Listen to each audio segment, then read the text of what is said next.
Hola, ¿cómo están? Mi nombre es Mauricio Escarpelo, soy médico especialista en adolescencia de la ciudad de Neuquén, en Argentina. Como saben, este es un canal donde trabajamos temáticas de adolescencia y puntualmente hoy vamos a hacer una entrevista a una doctora que tiene un recorrido, una trayectoria en adolescencia muy importante, que es la doctora María del Carmen Yebra.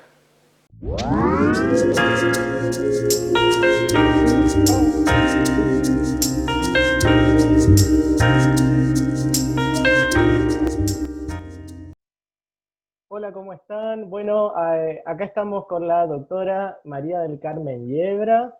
Ella es médica pediatra y especialista en adolescencia. Y la verdad que para mí es un orgullo poder estar conversando con ella porque realmente son personas que han dejado una impronta muy grande y siguen trabajando todavía por la adolescencia.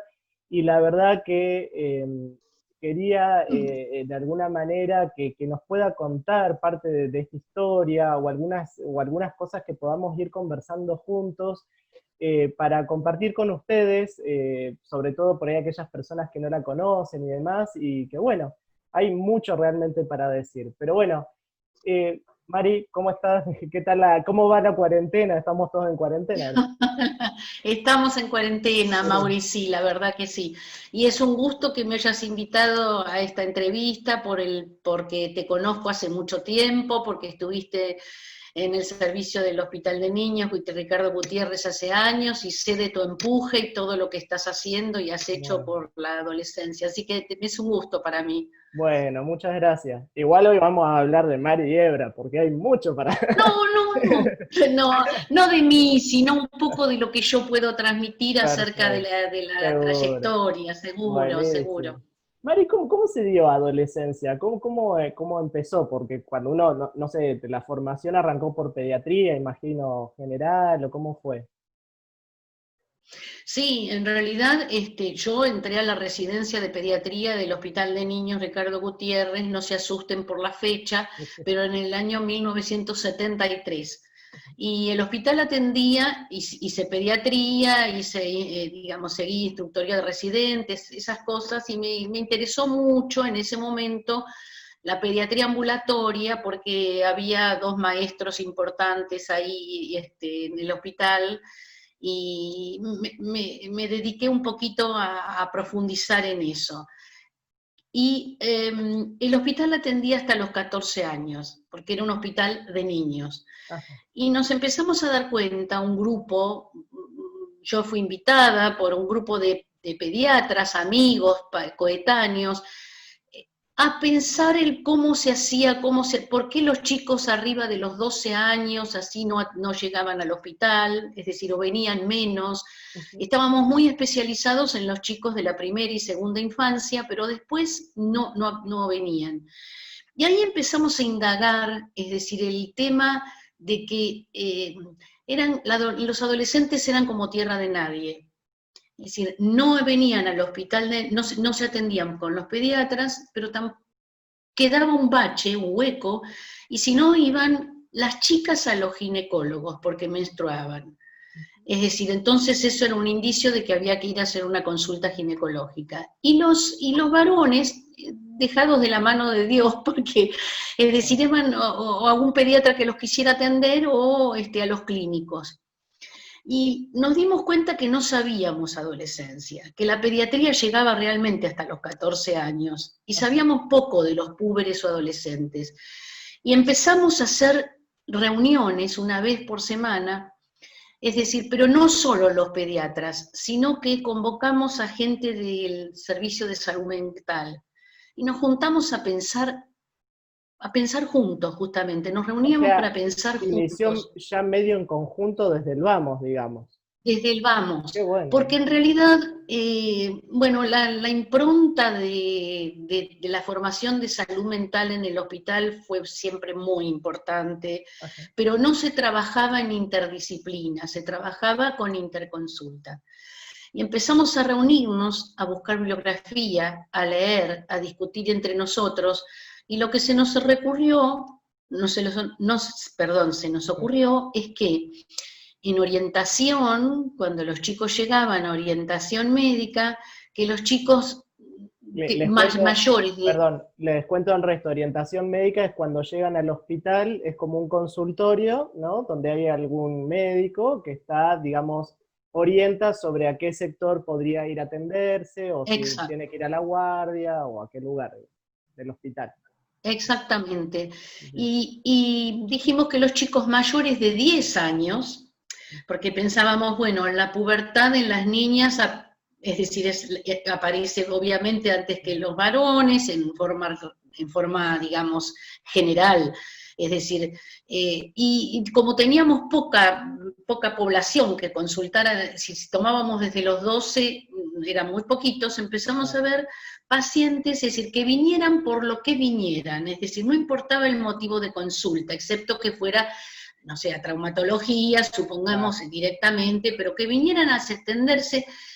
Uno de nosotros por día tratábamos de atender en un consultorio solitos, en consultorio externo de pediatría ambulatoria, es decir, a los chicos estos. Y después hablábamos y nos reuníamos y seguíamos indagando sobre cómo trabajar con ellos y cómo atenderlos mejor. Perdón, Hasta que Mari, ese tema del espacio, de ese consultorio, ¿fue fácil adquirirlo, lograr ganar ese espacio o no, hubieron obstáculos, digamos, como para tenerlo? no había obstáculos. Éramos Ajá. bastante bichos raros, digamos. Es Claro, decir, es sí, más, sí, sí, me imagino. yo voy a hacer un comentario que ahora es gracioso, pero en ese momento no nos resultaba, pero a nosotros, como nos reuníamos con los psicólogos y los psiquiatras, incluso con los trabajadores sociales y demás, nos decían que éramos los psicoclínicos, que Ah, de alguna manera era una forma no bien vista para un hospital de la trayectoria y demás. Es decir, lo digo porque era como que de alguna manera hasta sí, cierto grado de despectivo, sí, porque sí, no éramos del todo, sí. hasta que, bueno, seguimos y tuvimos el apoyo de un grupo de gente, digamos, que se fue uniendo, y en el 1 de junio de 1982, el jefe del departamento de medicina en ese momento era el doctor Héctor Mora, y le interesaba, era endocrinólogo, y le interesaba la adolescencia, y abrimos el consultorio de adolescentes, y Wow, atendíamos logro. Abrimos el consultorio de adolescentes, atendíamos un médico pediatra por día, no acompañados en la consulta, pero Sí. había un psicólogo o alguien de salud mental que podía apoyarnos para trabajar, digamos, o entender mejor la problemática por la que los chicos venían. Y los jueves, lo digo los jueves porque sigue siendo a lo largo de 38 años el día de reunión y el día de aprendizaje y Bien. demás, de ateneos, de cursos, etcétera, nos reuníamos con alguien que oficiara como coordinador o supervisor de lo que estaba, la patología, la problemática que veíamos. Y la verdad es que así fuimos aprendiendo, pero Ahora, muy guiados. perdón, qué importante esto de, en este marco de construcción, poder darse un día, ¿no? Como para analizar un poco el trabajo que se venía haciendo, porque a veces en la vorágine de lo asistencial, muchas veces nos pasa a todos, de que lo asistencial es como que desborda, como que es lo prioritario, y a veces no se ve esta importancia de frenar, de reunirse, de charlar, y más allá de también de trabajar, desde luego, en los casos o las situaciones que uno va teniendo como médico, también un poco hacer una revisión interna de equipo, de cómo es la circulación de los pacientes, ¿no? De toda esta dinámica de equipo que se va construyendo también, ¿no? En ese ámbito. Así se fue construyendo, y lo que estás diciendo es algo que yo a lo largo de los años que trabajé mucho en el tema de recursos, de la capacitación de recursos humanos, porque la tarea docente a mí me encantó siempre con profesionales, y bueno, también en la cátedra y demás, pero con profesionales. Es decir, yo siempre remarqué mucho el tema de el espacio de reunión, que no se suspendiera, es decir, que no se trasladar a, bueno, no, porque tengo que, ese Claro. espacio preservarlo. Cada vez que íbamos a capacitar con la gente del equipo y demás a otro lado, o hablar del tema del trabajo en la interdisciplina, o cómo trabajar, hablábamos siempre de que un espacio de reunión semanal es clave.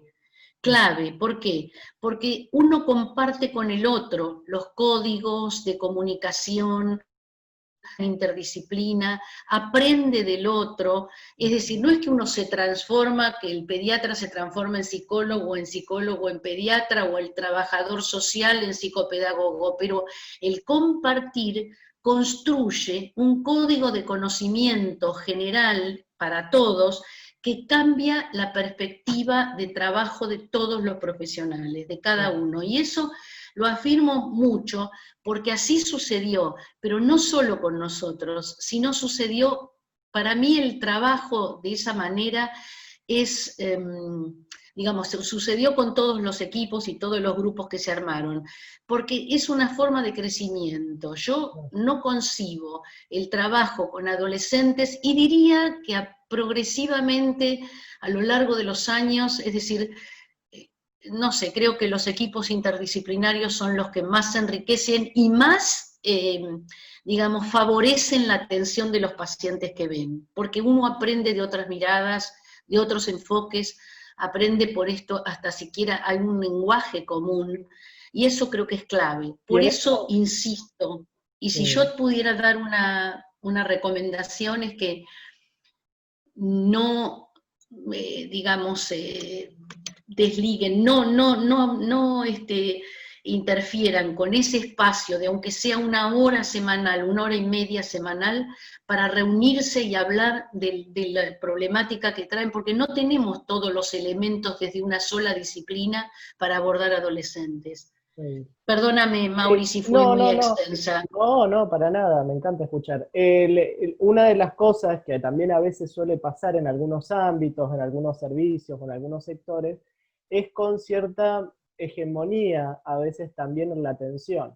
A veces uno ve Sí, que hay una cierta psicologización o una cierta medicalización de la sí, adolescencia, entonces es como que es mío, es tuyo, ¿no? Y digo, a veces pasa, sobre todo, o yo lo veo cuando hay muchos cursos interdisciplinarios, en donde, bueno, a mí me pasa de este lado como médico, pero quizás a quien es psicólogo le pasa exactamente lo opuesto, pero por ahí cuando uno va a hablar de un tema que tiene algún contenido médico, muchas veces uno observa de parte de por ahí el área psicosocial como que no le interesa y demás, pero por ahí hay temas que, aunque sean mínimos, por ahí tienen que conocer.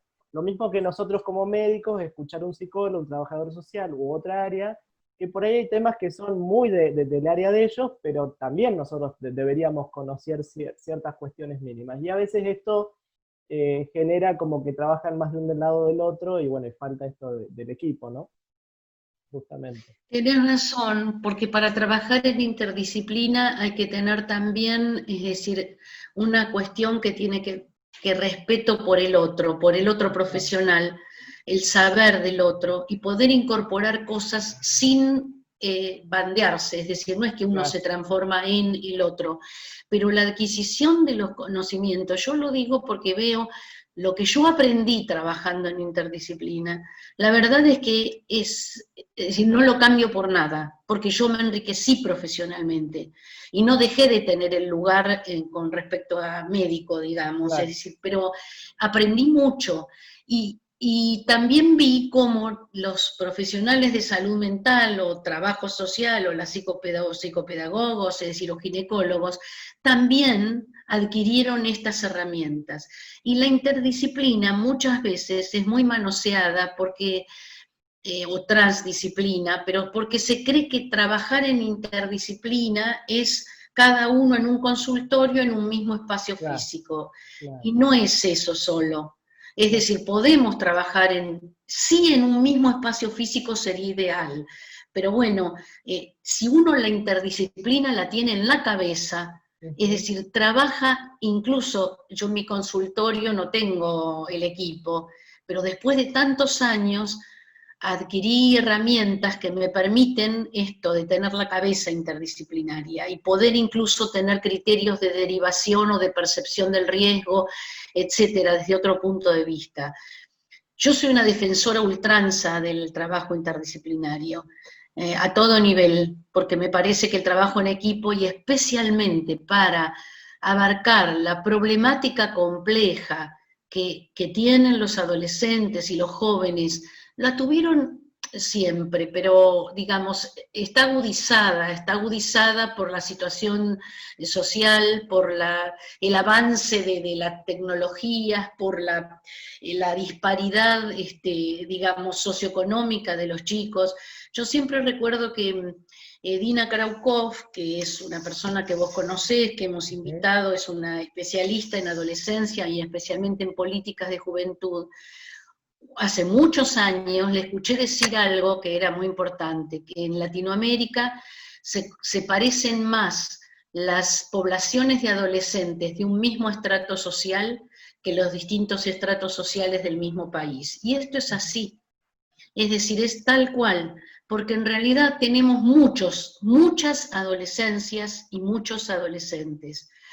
Y está marcado por el nivel educativo, socioeconómico, por tantas cosas. Es decir, cuando yo veo que las distintas poblaciones que atendemos, y en los distintos lugares, porque vos estás en la provincia de Neuquén, yo trabajé siempre en Buenos Aires, pero recorrí mucho el país y vi las distintas realidades, pero a su vez, el Hospital de Niños, si bien está emplazado en la ciudad de Buenos Aires y en un barrio como Barrio Norte, recibe en las 2/3 partes de su población del Gran Buenos Aires, porque es un lugar de derivación. Y entonces, es decir, es como una ventana. Yo digo siempre que el servicio de adolescencia o de pediatría y demás son como ventanas epidemiológicas, porque recibimos y se recibe, digamos, pacientes y familias de lugares empobrecidos del segundo o tercer cordón del Gran Buenos Aires, y realmente no es lo mismo que el que vive ahí a 10 cuadras del hospital o a 20 cuadras. Pero la gente necesita, digamos, del abordaje que pueda ser contextual de donde viene, y esto es muy, muy importante. Mari, Esto no lo adquirimos, Mauri, en la formación médica, no lo adquirimos, vamos a ser sinceros. Esto lo adquirimos posteriormente si tenemos una cabeza medio amplia y nos gusta trabajar en equipo y demás, porque la formación médica no lo da, es decir, lamentablemente no lo da, o no, qué sé yo, no puede darlo, da gracias hay facultades, digamos, que por ahí han logrado incluir algunos temitas de adolescencia o algo, pero realmente, digamos, ya sea como cátedra, como con conocimiento transversal a todas las materias o con la dinámica que cada universidad considere, digamos, para incorporar los contenidos, pero es una realidad, porque realmente todo lo que surge, lo que aparece en la adolescencia, son herramientas que, aunque sea desde la propia universidad, ya tendrían ya se debería salir con herramientas mínimas, por lo menos, ¿no? Y esto es... Así es algo que... En la cátedra de pediatría, que la pediatría en la formación de pregrado son creo que 10 semanas, siguen siendo 2 meses y medio más o menos, que es una cursada larguita. Perdón, la Universidad de Buenos Aires, ¿no? Para que la gente... Estoy hablando, sí, perdón, estoy hablando en la Universidad de Buenos Aires, perdón. Bien. La cátedra de pediatría del Hospital de Niños, que es importante, tiene 2 clases de adolescencia. 2, y se fueron incorporadas hace muchos años, pero 2 clases, o sea... Y la residencia, lo que pasa es que la residencia tiene como, desde hace unos años en Buenos Aires, la del gobierno de la ciudad, tiene la obligatoriedad de de la residencia de pediatría, de hacer una pasantía en adolescencia, cosa que para nosotros fue clave.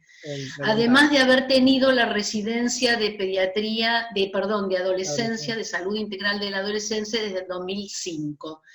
Y eso nos permitió formar un grupo de profesionales maravillosos, como digo yo, porque el que elige adolescencia son hermosos profesionales, no porque los otros no, sino que tienen realmente una concepción de la atención como la que tenemos y demás, no cualquiera elige esta especialidad que es tan especial.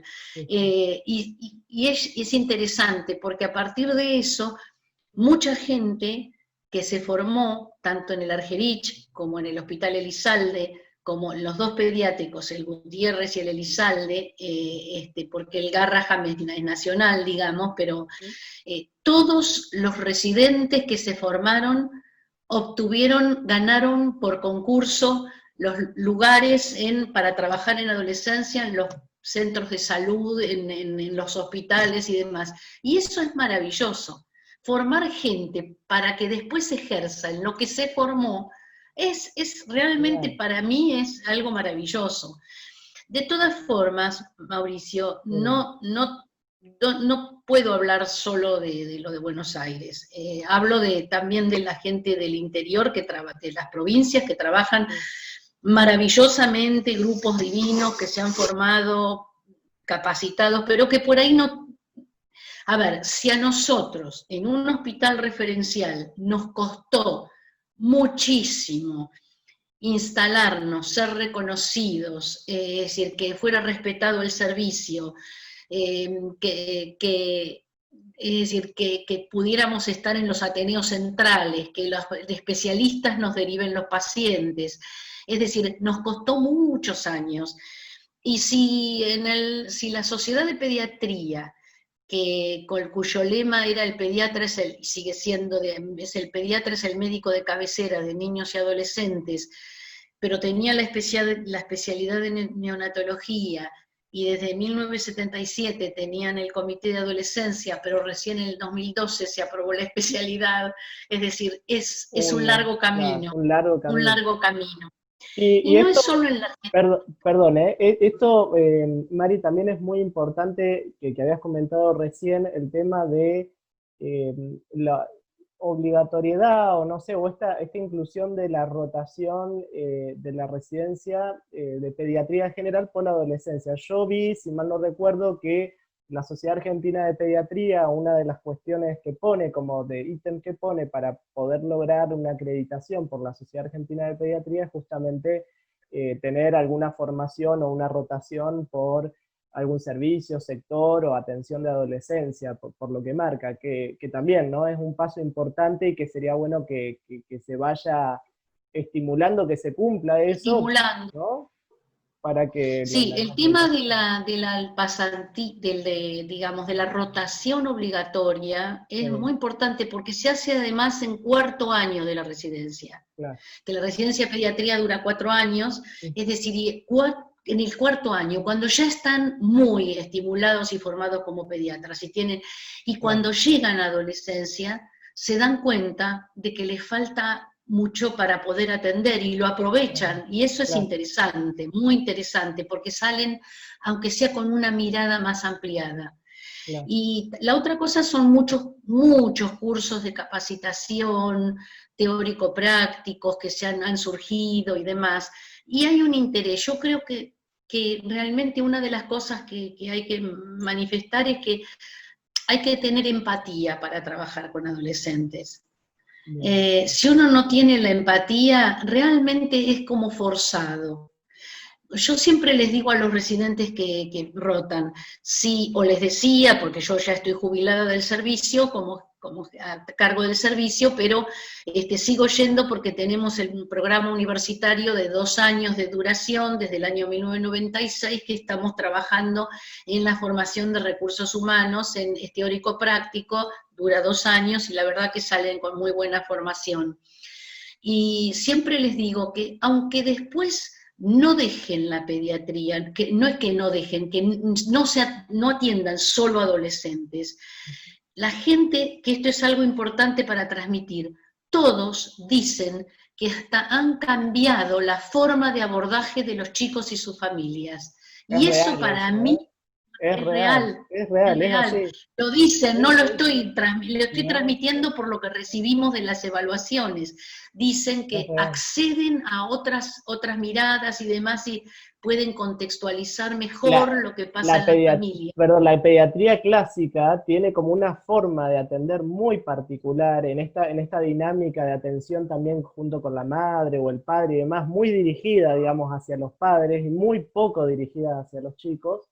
Y realmente cuando uno empieza a hacer adolescencia, yo lo viví en carne propia, pero es esto mismo, uno realmente cambia un montón la modalidad de abordaje ya desde muy chiquitito. Y es El interesante, interlocutor pasa a ser el adolescente. No es que exactamente, la familia está excluida, pero yo siempre desde digo luego. que nosotros hacemos un giro de la cabeza cuando hablamos con los chicos más grandes, es decir, porque Sí, realmente, y la familia también se le da lugar, no es una exclusión ni mucho menos, pero es exacto. importante la participación directa. El hecho de que en la historia clínica original haya motivo de consulta del adolescente y motivo de consulta del acompañante, marca la diferenciación en lo que expresa incluso el chico que viene o chica que viene a la consulta y los padres. No, por ahí Exacto, no tienen nada que ver. Es exacto. decir, y hay que dar respuesta a las dos demandas. Y Me eso es gusta. clave. Mari, y una consulta también. ¿Cómo fue surgiendo en el hospital? Porque yo les cuento a la gente, el Hospital Gutiérrez tiene un sector también para internar adolescentes, que esto generalmente en todo lo que son, cuando estamos hablando a nivel hospitalario, en muchos lugares es realmente muy complejo internar adolescentes, Sí, y sí. sobre todo que la atención de estos adolescentes sea por un personal idóneo, digamos, obviamente desde luego acorde a la complejidad de la internación o de la temática que se vaya a abordar en internación, pero esto es muy complejo. ¿Cómo se dio el tema de la creación un poco de este sector de internación? Mira, así como yo dije que en el año 82 se había armado el servicio, el consultorio, no era el Sí, consultorio externo de adolescencia, en el año 85, 3 años después, gracias a que el jefe de la unidad 5 para nuestro hospital, que era una sala, era afín a la ideología y demás, y estaba en esa sala la doctora Ana Bonsignore, que es coetánea mía, y que era muy buena internista, y el jefe dio el aval. Estas son las cosas interesantes de armar un sector diferenciado de internación de adolescentes.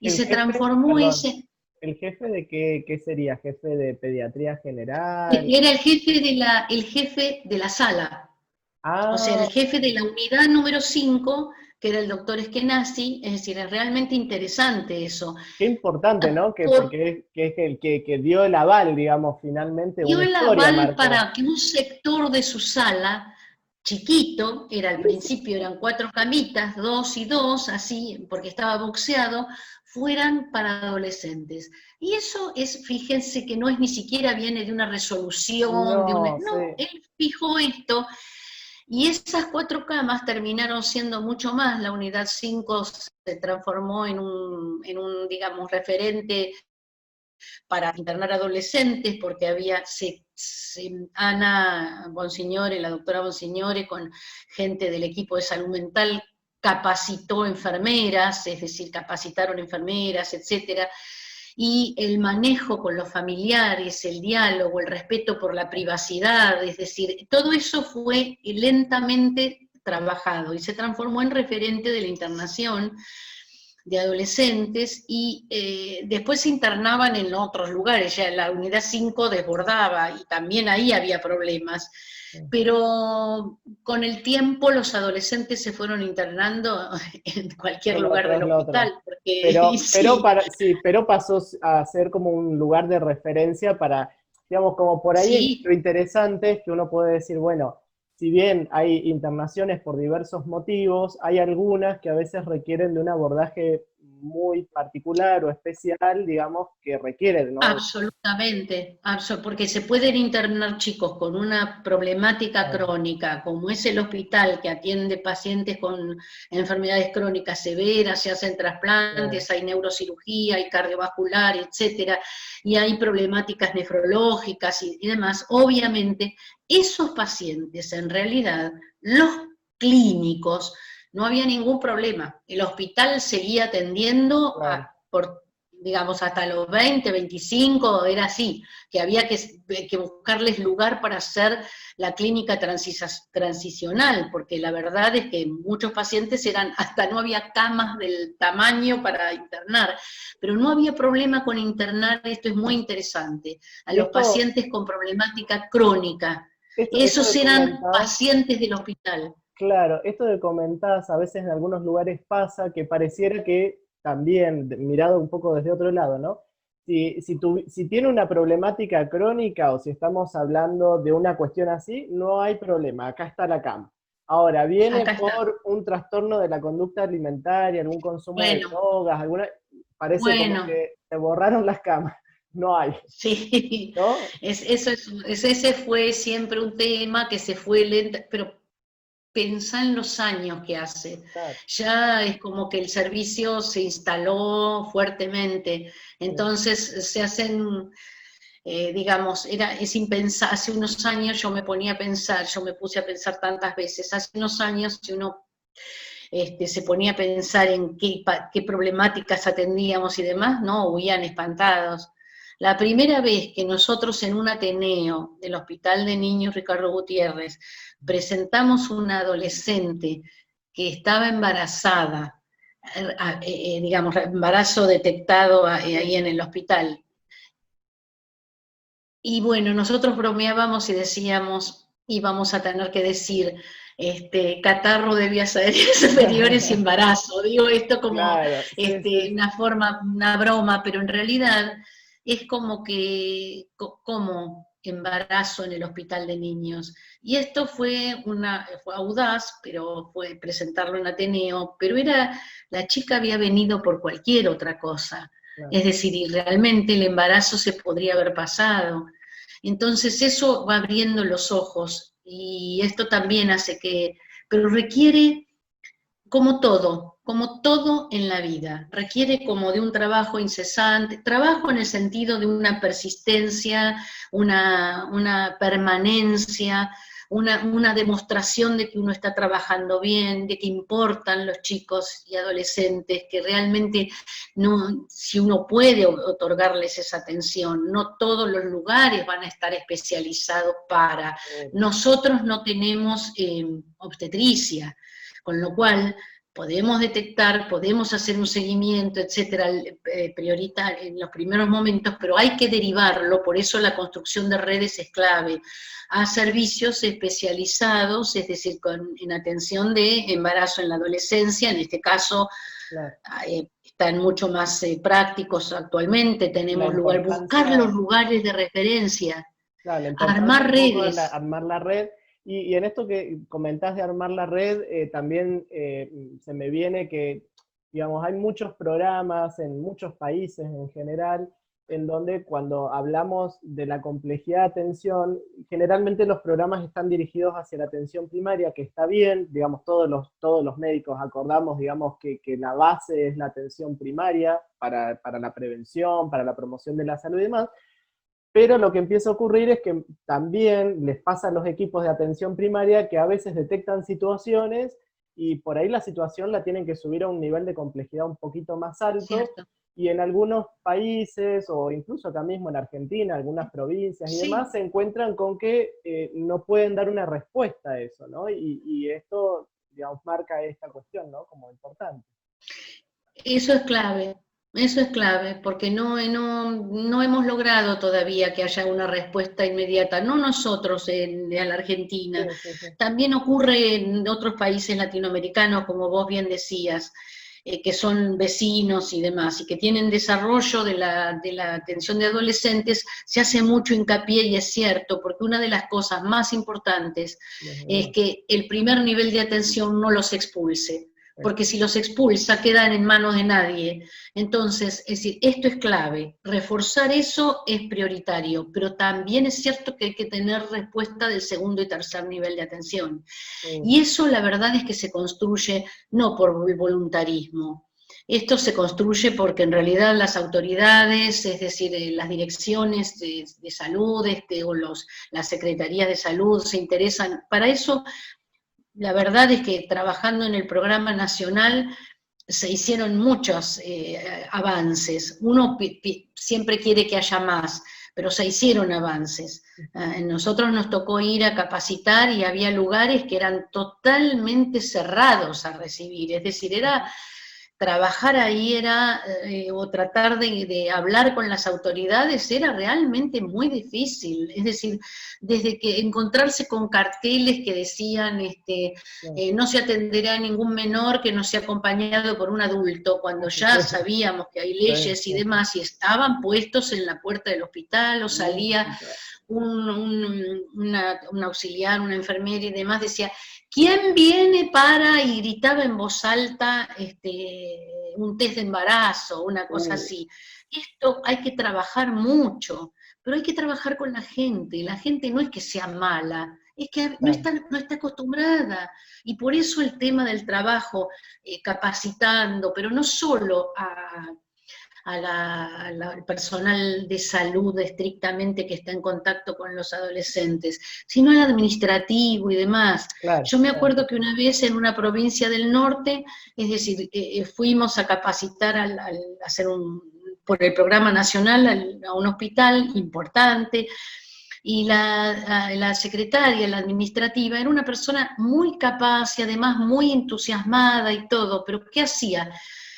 Cuando le tomaba los datos en la historia clínica y hacía preguntas, pobre, no es que lo hacía que se metía en un terreno, sino que llenaba una parte de la historia con preguntas que eran más de la intimidad. Claro. Entonces, pero en público. Claro. Y no es, por eso digo, si esas pequeñas cosas y hacerle entender el porqué, son claves porque uno gana a la gente, la gana para una causa buena, digamos, porque además se sienten incluidos. Es decir, se sienten incluidos porque están incluidos en el equipo. Es decir, tanto el administrativo, el auxiliar de enfermería, el que vacuna, es decir, trabajar o hacer, digamos, sentirse dentro de un mismo equipo, y el porqué el respeto por el pudor, la intimidad de la consulta, esto es clave. En los hospitales estamos muy acostumbrados, sin ir más lejos, cuando uno cursa y demás, uno destapa a un paciente delante de muchos, o entra a un consultorio y el paciente está desnudo o semidesnudo y tenés tal cosa, y el trabajar con la puerta cerrada, el golpear eso hubo que incluirlo en la capacitación, que uno no entra, uno no entra, uno golpea y pregunta si puede entrar, pero parecen cosas, digamos, muy primarias, tal cual. Sí, pero esto tiene también que ver. Mario, un poco redondeando en líneas generales, Sí. ¿qué mensaje te gustaría darle a la gente que, por ejemplo, que se está formando como pediatras, o a la gente que está en los servicios de salud en general, atendiendo, trabajando? ¿Qué mensaje les dejarías en relación a la adolescencia, al personal trabajador de salud en general?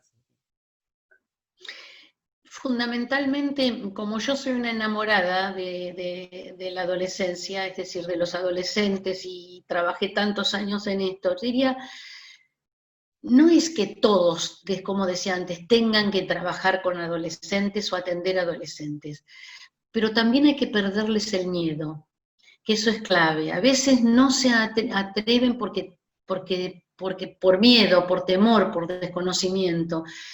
El tener empatía o tener realmente esa cuestión que tiene que ver con poder hacer una recepción adecuada, en el sentido de que alojarlos, que sería la palabra, no importa tal vez si sean el personal o el profesional o el ayudante o quien sea que los va a atender, pero en realidad no expulsarlos, Cuando uno los expulsa, quedan a la deriva y realmente se presentan, si uno abre la consulta, no se detiene el que los va a atender, el que después puede, siempre en los equipos hay alguien que es afín, siempre hay alguien, uno encuentra a alguien que tiene más tendencia, le gusta más indagar, es decir, pero indagar en el buen sentido, Sí, sí. en acercarse, en no expulsar, en preocuparse qué les pasa, porque en realidad si uno solo va a atender el motivo de la consulta por la que vienen, está mirando por el ojo de la cerradura, a través del ojo de la cerradura y no ve nada más que eso. En realidad la probabilidad de que ante una consulta que parezca por acné o porque me duele la cabeza, y si uno se queda con eso, pierde al adolescente, pero lo pierde en el sentido real de que no va a abrir todo lo otro. Si uno le plantea que la salud integra más cosas, que uno le interesa saber cómo está, qué le pasa, con quién vive, si estudia, si tiene amigos, es decir, todo esto es atención de la salud. Porque parecería ser que preguntar eso es como hablar como un amigo. Uno, si tiene formación, sabe capitalizar esa información y poder traducirla en mensajes que tienen positividad. Y por eso digo, y tener trabajo en el sentido de motivarlos. Cuando a los chicos se les abre, chicos y chicas, siempre me refiero a lo mismo, ¿no? Es decir, no uso el lenguaje inclusivo de decir chiques, es decir, no porque yo, digamos, yo no lo uso, estoy acostumbrada, pero incluyo, obviamente, con el masculino, o puedo decir chicos y chicas, pero si uno a los adolescentes o a las adolescentes les abre esa posibilidad, la toman. Y esto es prevención, porque uno se entera si tienen relaciones sexuales, además confiando y exponiendo justamente el tema de la confidencialidad, Claro, el es respeto, importantísimo. esto es clave, porque Sí. si no, no lo van a hacer, pero si encuentran a alguien confiable del otro lado, se abren y uno puede saber realmente cómo se sienten, si están deprimidos, si tienen relaciones sexuales, si se cuidan o no, es decir, y no, uno no está para juzgar, uno está para acompañar y tratar de dar mensajes obviamente desde el punto de vista de la salud, es decir, tratando justamente de que no se expongan a más riesgos de los que pueden Pero que exponerse puedan sin venir. saber. Y Qué esto es bueno. clave. Realmente sí, es así la sensibilidad de quien escucha y si tiene dificultades estos de contar con algún otro en el equipo, digamos, que ayude, que contribuya, que acompañe, o la red, o saber con quién hablar, si no, sí, es importantísimo. Mari, Es muy importante. te quería agradecer un montón por el tiempo, la entrevista. Para mí Oh, es importantísimo esto de poder haber estado conversando. Y la verdad me encantaría, espero que este video pueda llegar a muchas personas y que puedan escuchar tus palabras, porque pienso que son muy importantes y tienen mucha experiencia y tienen historia y trayectoria en lo que es adolescencia. Y en algún punto también para nosotros, que quizás somos los que estamos ahora, digamos, como con la continuando con posta. la posta, digamos, darle una continuidad a lo que ustedes empezaron a construir, y bueno, y seguir haciendo que crezca, ¿no? Todo, para, bueno, todo sea por los y las adolescentes, digamos, que tengan la mejor atención de salud posible. Mari, quería Ya agradecerte lo un creo. montón. Si me No, permitís, Mauricio, si me sí. permitís por ahí en algún otro momento, si me llegan a dejar comentarios o algo y surge algún tema en particular, por ahí vemos y conversamos alguna otra cosa si quisieras, no hay ningún problema.